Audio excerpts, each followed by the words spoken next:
بسم اللہ الرحمن الرحیم نحمده ونصلی علی رسولہ الکریم اما بعد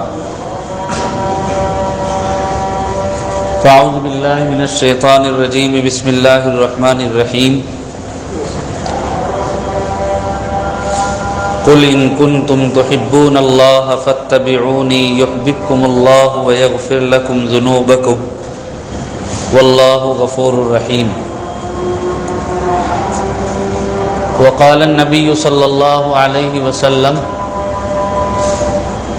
من احب سنتی فقد احبنی ومن احبنی کان معی فی الجنہ او کما قال علیہ الصلاۃ والسلام۔ قابل احترام بزرگوں اور عزیز دوستوں، اسلامی سال کا تیسرا مہینہ ربیع الاول کہلاتا ہے۔ یوں تو مسلمان سال کے کسی بھی حصے میں اپنے نبی صلی اللہ علیہ وسلم کے ذکر خیر کو فراموش نہیں کر سکتا، لیکن ربیع الاول کا تعلق چونکہ آپ صلی اللہ علیہ وسلم کی ولادت سے بھی ہے اور وفات سے بھی،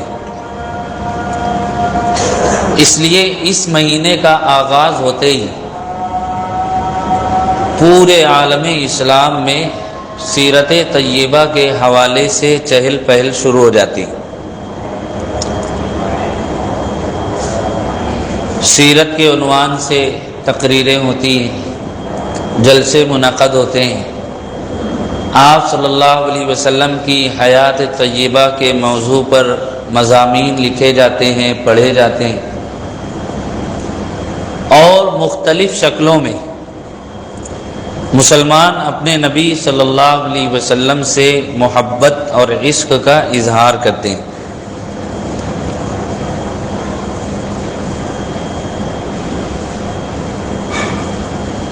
ربیع الاول کے مہینے میں ہی سرکار دو عالم صلی اللہ علیہ وسلم کی ولادت باسعادت ہوئی، اور اسی مہینے میں آپ کی وفات حسرت حیات کا واقعہ بھی پیش آیا۔ اس لیے اس مہینے کو ایک خاص اہمیت حاصل ہے۔ اب غور کرنے کی بات یہ ہے کہ ربیع الاول کے سلسلے میں ہماری کیا ذمہ داریاں؟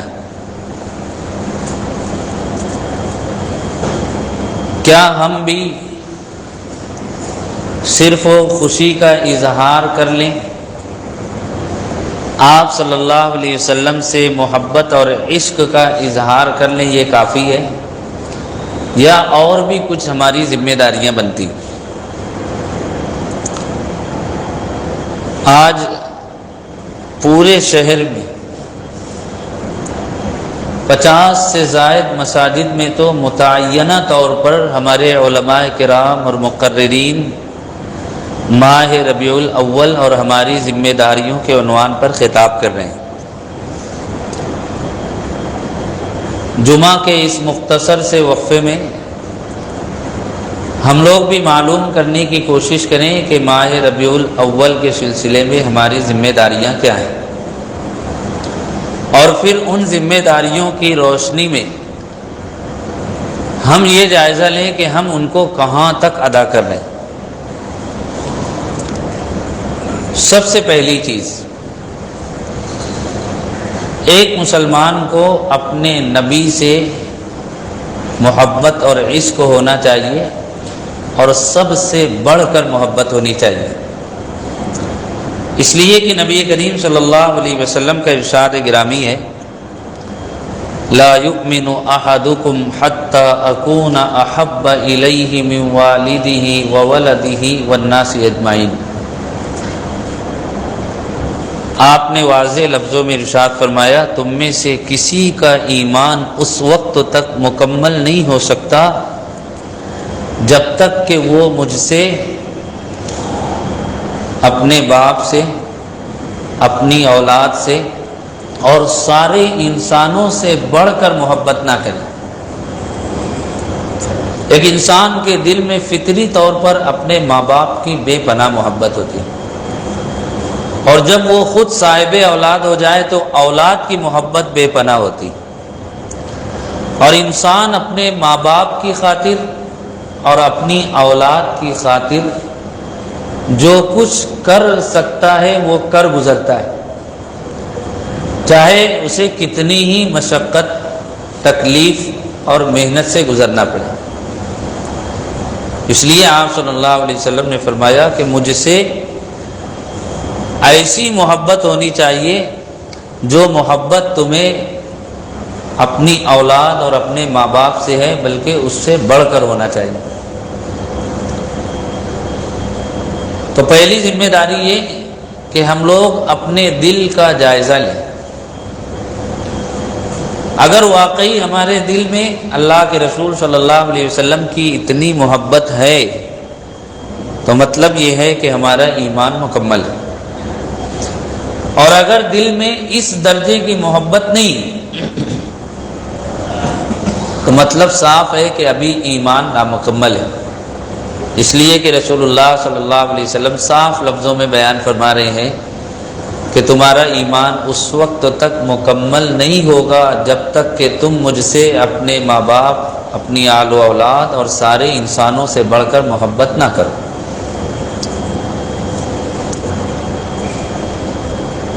یوں بھی اللہ نے اپنے محبوب نبی جناب رسول اللہ صلی اللہ علیہ وسلم کو وہ مقام بلند عطا فرمایا، وہ خوبیاں عطا فرمائی، وہ صفات عطا فرمائی جن کی بنیاد پر یقیناً آپ سے محبت کرنا چاہیے۔ اور میں آپ کو بتاؤں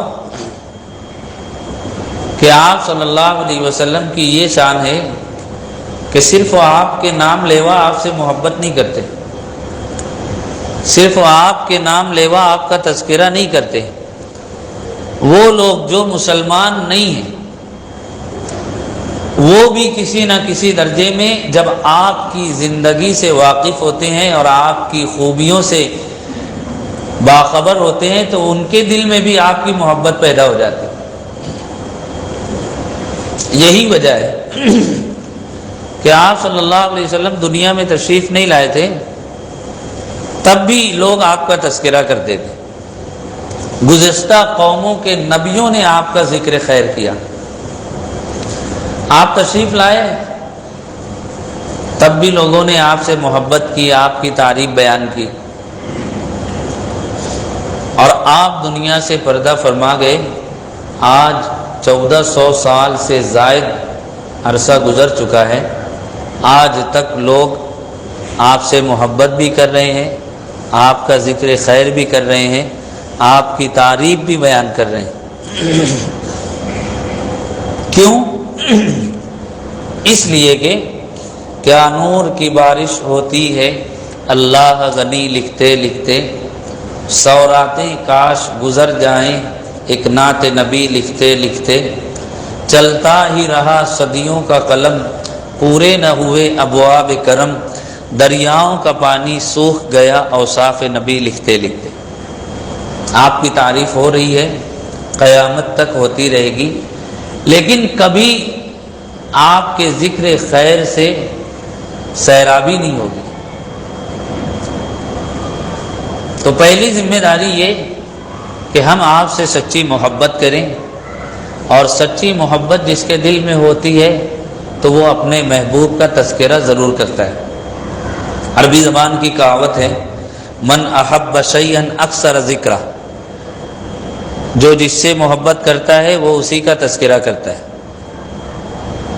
پہلی بات۔ دوسری ذمہ داری یہ ہے کہ ہم اس بات کو بھی سمجھیں کہ اللہ نے اپنے محبوب نبی جناب رسول اللہ صلی اللہ علیہ وسلم کو صرف اس لیے دنیا میں نہیں بھیجا تھا کہ بس لوگ آپ سے محبت کریں۔ آپ سے محبت تو چچا ابو طالب کو بھی تھی، یہی وجہ تھی کہ ایمان نہ لانے کے باوجود مرتے دم تک چچا ابو طالب نے آپ کی حمایت اور نصرت کی، لیکن صرف آپ کی محبت چچا ابو طالب کو کامیاب نہیں کرے گی۔ اس لیے ہم اس بات کو بھی سمجھیں کہ نبی کی محبت صرف کافی نہیں، بلکہ محبت کے ساتھ ساتھ آپ کی اتباع اور پیروی بھی ضروری ہے، اور اللہ نے اسی لیے آپ کو دنیا میں بھیجا تھا تاکہ دنیا کے انسان آپ کو دیکھ کر آپ کے نقش قدم پر چلیں۔ قرآن میں اللہ نے بڑے صاف لفظوں میں ارشاد فرمایا، ان کنتم تحبون اللہ فاتبعونی یحببکم اللہ ویغفر لکم ذنوبکم۔ اے نبی کہہ دیجئے کہ اے لوگو، اگر تمہیں اللہ سے محبت ہے اور تم یہ چاہتے ہو کہ تمہاری محبت کے بدلے میں اللہ بھی تم سے محبت کرے، تو درمیان میں ایک واسطہ ہے، ایک شرط ہے۔ اللہ کی محبت پانے کی شرط یہ ہے کہ تم اللہ کے نبی کی پیروی کرو، ان کے نقش قدم پر چلو، اس کے بدلے میں اللہ تم سے محبت کرے گا، تمہارے گناہوں کو معاف کر دے گا۔ تو محبت کے ساتھ ساتھ آپ کی اتباع اور پیروی بھی ضروری ہے۔ اور سچی بات یہ ہے کہ انسان کو جس سے محبت ہوتی ہے وہ اس کا تذکرہ بھی کرتا ہے، اس کی نقل بھی کرتا ہے۔ کوئی انسان کہے کہ مجھے فلاں سے بہت محبت ہے، لیکن اس کی کسی عادت کو وہ پسند نہ کرے تو یہ جھوٹی محبت ہے۔ سچی محبت انسان کو اپنے محبوب کا تابع اور فرما بردار بنا دیتی۔ اور اگر ایک مسلمان اپنے نبی سے محبت کا دعویٰ کرتا ہے تو اس محبت کو جانچنے اور پرکھنے کا معیار بھی یہی ہے کہ یہ دیکھا جائے کہ وہ اپنے نبی کی کتنی سنتوں پر عمل کر رہا ہے، اس کی زندگی اور نبی کی زندگی میں کتنی دوری ہے، کتنا قرب ہے۔ اگر سچی محبت ہوگی تو دونوں کی زندگی قریب قریب ہوگی۔ نبی کریم صلی اللہ علیہ وسلم نے اسی بات کو احادیث میں بیان فرمایا۔ آپ نے ارشاد فرمایا، من احب سنتی فقد احبنی ومن احبنی کان معی فی الجنہ۔ جو میری سنتوں سے محبت کرے گا، ان پر عمل کرے گا، در حقیقت وہی مجھ سے محبت کرنے والا ہے، اور جو مجھ سے محبت کرنے والا ہے وہ جنت میں میرے ساتھ ہوگا۔ آپ نے یہ نہیں کہا کہ بس جو مجھ سے محبت کرے گا وہ جنت میں چلا جائے گا، آپ نے صاف لفظوں میں بیان فرمایا، جو میری سنتوں پر عمل پیرا ہوگا، جس کو میرے طریقے سے محبت ہوگی، وہی در حقیقت میرا سچا عاشق اور محب ہے، اور وہی محبت کرنے والا اپنے محبت کے دعوے میں سچا ہے، لہٰذا وہ جنت میں میرے ساتھ ہوگا۔ اب اس حدیث کی روشنی میں ہم لوگ جائزہ لیں اپنی زندگی کا، اپنے روز مرہ کے معمولات کا، اپنے شب و روز کا، کہ ہم نبی سے محبت کا دعویٰ تو کرتے ہیں، کیا ہم اس دعوے میں سچے ہیں؟ صبح سے لے کر شام تک ہم جتنے کام انجام دیتے ہیں، کیا ہمارے اعمال اور افعال نبی کی ہدایات کے مطابق ہوتے ہیں؟ رسول اللہ صلی اللہ علیہ وسلم نے صرف عبادات میں نہیں، معاملات، اخلاقیات، معاشرت، زندگی کے ہر شعبے کے تعلق سے ہدایات دی اور خود عمل کر کے بتلایا۔ کھانا اس طرح کھانا، پانی اس طرح پینا، گھر اور مسجد میں اس طرح داخل ہونا اور اس طرح باہر نکلنا، لوگوں سے میل جول اس طرح رکھنا، لوگوں سے معاملات اور لین دین اس طرح کرنا، یہاں تک کہ جب تمہیں اپنی بشری ضرورت پوری کرنی پڑے تو اس طرح اپنی ضرورت پوری کرنا۔ آپ نے ہر کام کے تعلق سے ہدایات، اصول اور ضابطے بیان فرمائے اور خود عمل کر کے دکھلایا۔ اور پھر اللہ نے قرآن میں اعلان فرمایا، لَقَدْ كَانَ لَكُمْ فِي رَسُولِ اللَّهِ أُسْوَةٌ حَسَنَةٌ، اللہ کے رسول کی زندگی کی شکل میں ایک آئیڈیل، ایک اچھا نمونہ، اسوہ حسنہ تمہارے سامنے رکھا گیا ہے، اس کو دیکھ کر اپنی زندگی گزارو، اس کو دیکھ کر اپنی زندگی کو درست کرنے کی کوشش کرو۔ تو یہ بھی ہماری ذمہ داری ہے کہ ہم اپنی زندگی کو رسول اللہ صلی اللہ علیہ وسلم کی زندگی کے مطابق بنانے کی پوری کوشش اور جدوجہد کریں۔ یہاں سے جانے کے بعد اپنے روزانہ کے اعمال کا جائزہ لیں، اپنے اخلاق کا جائزہ لیں، اپنی عادات کا جائزہ لیں، اپنے کاروبار کا جائزہ لیں، اپنے شب و روز کا جائزہ لیں، اور یہ غور کریں کہ ہمارے اعمال سنتوں کے مطابق ہیں یا خلاف سنت انجام پا رہے ہیں۔ سنتوں کے مطابق ہے، بہت اچھی بات ہے، خلاف سنت ہے تو بس اس کو نبی کے طریقے کے مطابق کریں۔ جس دن ہم یہ کام کر گزریں گے، ہم اپنی محبت کے دعوے میں سچے کہلائیں گے، اور حدیث شریف کے مطابق جنت میں ہمیں رسول اللہ صلی اللہ علیہ وسلم کا پڑوس، آپ کا قرب اور آپ کا ساتھ نصیب ہوگا۔ تیسری بات، تیسری ذمہ داری یہ ہے کہ اب ہمیں اپنی زندگی نبی کی زندگی کے مطابق بنانا ہے، تو ہمیں معلوم تو ہونا چاہیے کہ نبی کی زندگی کیا تھی، نبی کیسے تھے، ان کے اعمال کیسے تھے، لوگوں سے ان کا میل جول کیسا تھا، ان کی گھر کی اور باہر کی زندگی کیسی تھی، ان کے اخلاق اور عادات اور آپ کے کردار کیسے تھے۔ اگر ہمیں اصل و ماڈل کا پتہ نہیں ہے، اصل جو نمونہ تھا اس کا علم نہیں، تو اپنے آپ کو کیسے اس کے مطابق بنائیں گے؟ اب اس کے لیے کیا کرنا ہوگا؟ اس کے لیے یہ کرنا ہوگا کہ آپ صلی اللہ علیہ وسلم کی سیرت طیبہ پر اور آپ کی زندگی پر جو کتابیں لکھی گئی ہیں، ہمیں ان کتابوں کو حاصل کر کے ان کا مطالعہ کرنا ہوگا۔ افسوس کی بات ہے کہ جس مسلمان کی نجات اس بات میں پوشیدہ ہے کہ وہ اپنے نبی کی زندگی کے مطابق اپنی زندگی بنائے، وہی مسلمان اپنے نبی کے حالات سے اور اپنے نبی کی زندگی سے اور اپنے نبی کے معمولات سے بے خبر۔ عصری تعلیم بہت دور تک لوگ حاصل کر لیتے ہیں، لیکن دینی تعلیم حاصل کرنے کی اتنی محنت اور فکر نہیں کرتے۔ نتیجہ میں آپ کو بتاؤں، ہمارے اپنے شہر کا واقعہ ہے۔ ایک خاتون کا نکاح ہونے والا تھا، اسے پوچھا گیا کہ تمہارے نبی کا نام کیا ہے؟ تو وہ کہتی ہیں کہ شیخ عبد القادر جیلانی، معاذ اللہ۔ ایک عصری تعلیم یافتہ شخص سے پوچھا گیا حضرت خدیجہ کون تھی؟ تو اس کا جواب آتا ہے کہ وہ حضور صلی اللہ علیہ وسلم کی والدہ تھی۔ ایک شخص سے پوچھا گیا کہ اللہ کے رسول صلی اللہ علیہ وسلم کہاں پیدا ہوئے؟ تو اس کا جواب آتا ہے بغداد میں۔ یہ حال ہے۔ ظاہر سی بات ہے، جب نبی کے حالات کا علم نہیں، آپ کی زندگی سے واقفیت نہیں، آپ کی سنتوں سے آگاہی نہیں ہے، کیسے اپنی زندگی حضور کی زندگی کے مطابق بنائیں؟ اس لیے ہر گھر میں سیرت کی ایک کتاب ہونی چاہیے، اور گھر کے سارے افراد کو مل جل کر اس کتاب کا مطالعہ کرنا چاہیے۔ ایک وقت متعین کر کے گھر کے سرپرست کو وہ کتاب لے کر بیٹھنا چاہیے اور پڑھ کر اپنے بیوی بچوں اور تمام اہل خانہ کو سنانا چاہیے، یہ میرے نبی کی زندگی ہے اور ہمیں اپنی زندگی اس طرح بنانی، تب کوئی بات بنے گی۔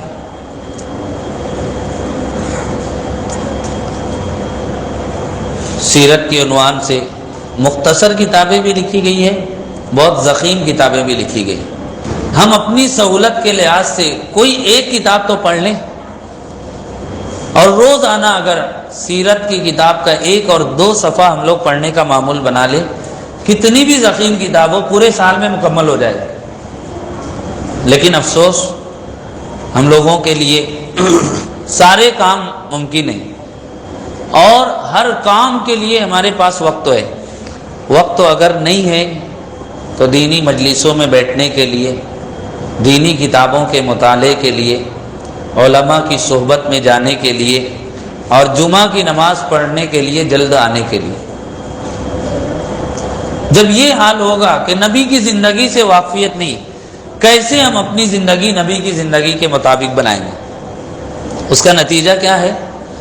آج مسلمان دعوت تو کر رہا ہے میں نبی کا غلام ہوں، نعرہ تو لگ رہا ہے میں نبی کا عاشق ہوں، اور یہ بات بھی گردش کرتی ہے بطور خاص ربیع الاول کے مہینے میں ہم نبی کا دامن نہیں چھوڑیں گے، لیکن جب جھانک کر دیکھا جائے تو پتہ چلتا ہے ابھی انہوں نے نبی کا دامن پکڑا ہی نہیں۔ چھوڑنے کی بات کہاں سے آئی؟ پہلے نبی کی زندگی پوری معلوم کی جائے، اس پر عمل کی کوشش کی جائے، پھر محبت کا دعویٰ کیا جائے تو یہ دعویٰ درست اور معتبر ہوگا۔ عظیم مفسر قرآن حضرت مولانا عبد الماجد دریابادی رحمۃ اللہ علیہ نے ایک عجیب بات لکھی۔ وہ فرماتے ہیں کہ دنیا کی تمام قومیں جو مسلمانوں کے علاوہ ہیں وہ رسول اللہ صلی اللہ علیہ وسلم کی زندگی کے حالات معلوم کرنا چاہتی، آپ کا تعارف معلوم کرنا چاہتی، آپ کی زندگی سے واقفیت حاصل کرنا چاہتی، لیکن آپ کی زندگی سے واقفیت حاصل کرنے کے لیے دنیا کی ساری قومیں اور تمام افراد نہ قرآن پڑھتے ہیں، نہ احادیث کا مطالعہ کرتے ہیں، نہ سیرت کی کتابوں کی ورق گردانی کرتے ہیں، نہ سیرت کے جلسوں میں شریک ہوتے ہیں، نہ علماء کی محفلوں میں جاتے ہیں۔ وہ آپ صلی اللہ علیہ وسلم کی زندگی کے حالات معلوم کرنے کے لیے امت کے اعمال دیکھتے ہیں کہ یہ لوگ جو اپنے آپ کو محمدی کہہ رہے ہیں، اپنے نام کے پیچھے محمد اور آگے احمد لگا رہے ہیں، اپنے آپ کو عاشق رسول کہہ رہے ہیں اور اپنے نبی سے محبت کا دعویٰ اور اعلان کر رہے ہیں، ان کی زندگی دیکھ کر ان کے پیغمبر کی زندگی کا اندازہ لگا لیا جائے۔ پھر آگے مولانا عبد الماجد دریابادی رحمۃ اللہ علیہ لکھتے ہیں کہ نبی کی نیک نامی یا بدنامی کا ذریعہ ہمیں، اگر ہمارے اعمال، افعال اور اخلاق اچھے ہیں، نبی کی زندگی کے مطابق ہماری زندگی بسر ہو رہی ہے، تو نبی کا اچھا تعارف دنیا کی دوسری قوموں کے سامنے جائے گا، اور اگر ہمارے اعمال، افعال اور اخلاق اچھے نہیں ہیں اور ہماری زندگی سنتوں سے خالی ہے، تو نبی کا ایک غلط تعارف دنیا کی دوسری قوموں کے سامنے جائے گا۔ تو کیا ہم یہ چاہیں گے، کبھی بھی یہ گوارا کریں گے کہ ہماری وجہ سے نبی کا غلط تعارف اور غلط میسج دنیا کی قوموں کے سامنے جائے؟ ہم ہرگز ایسا گوارا نہیں کریں گے۔ اس لیے آج سے یہ عزم ارادہ کریں کہ ہم سیرت کی کتاب کا مطالعہ کریں گے، آج سے یہ ارادہ کریں کہ اپنے روزانہ کے اعمال اور معمولات کا جائزہ لیں گے اور ان کو سنتوں کے مطابق بنانے کی کوشش کریں گے۔ زندگی میں کوئی بھی کام کرنے سے پہلے یہ دیکھیں گے کہ اس کام کو میرے نبی نے جیسے کیا تھا میں ویسے کروں گا، اور آج سے یہ بھی عزم کریں روزانہ اپنی زندگی میں ایک نئی سنت کا اضافہ کریں، ایسی سنت جس سے ابھی زندگی خالی، ایسی سنت جس کا ابھی علم نہیں ہے، تو سنت کی کتابیں حاصل کریں گے اور روز ایک ایسی سنت پر عمل کریں گے جس پر اب تک عمل نہیں ہو سکا تھا۔ اس طرح کچھ مہینوں اور کچھ سالوں میں ہماری زندگی نبی کی زندگی کے مطابق ہو جائے گی، اور پھر رسول اللہ صلی اللہ علیہ وسلم نے جو ارشاد فرمایا، جو میری سنتوں پر عمل کرے وہ مجھ سے محبت کرنے والا ہے، اور جو مجھ سے محبت کرنے والا ہے وہ جنت میں میرے ساتھ ہوگا۔ شاعر نے اسی بات کو کیسے بھلے انداز میں کہا، دو جہاں کی کامیابی گر تجھے درکار ہے، ان کا دامن تھام لے جن کا محمد نام ہے۔ دل سے یہ دعا کرتا ہوں اللہ تعالیٰ ان تمام باتوں پر مجھے بھی اور آپ کو بھی عمل کرنے کی توفیق عطا فرمائے، اور ہمیں اپنی زندگی رسول اللہ صلی اللہ علیہ وسلم کی زندگی کے مطابق بنانے کی توفیق مرحمت فرمائے۔